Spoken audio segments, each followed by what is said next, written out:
过程当中，会如果说不同的，到最后会变什么？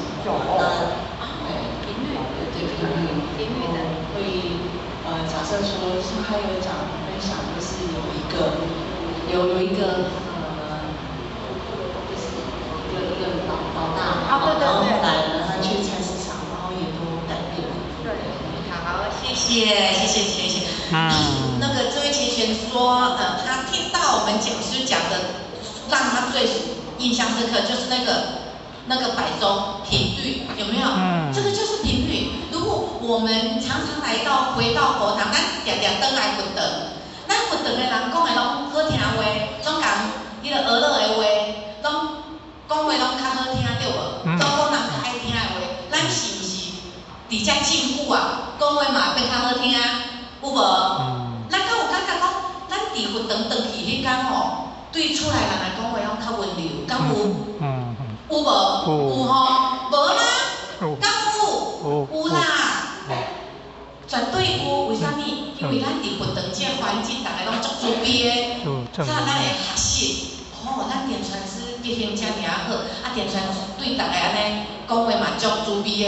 咱前线拢对阮足好，咱迄个倒骹的前线遮尔我嘛是伫遐煮菜，互咱食，足感恩的对无？咱转去会安那？会发起那种效法的心，你是要学咱前线安尼做，对不？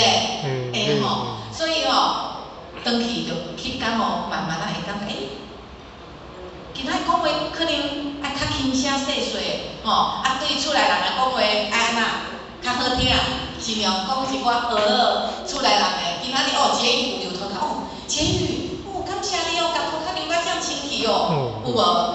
你转去看到恁囝伫遐，迄个洗碗讲谢谢咧，你今仔去帮我甲我洗好啊咧，都甲灶骹整理甲遮尔好，所以这个就是频率。我们像后学即嘛习惯伫佛堂啊，你出去听到人讲话足粗鲁的，都会先跟人家问候，迄3字5字的听到拢会惊一跳咧。拢会讲，要不然第一个字都要先看人家看一看才要讲话的那种。听到讲，奇怪，那讲话爱遮尔粗鲁对不？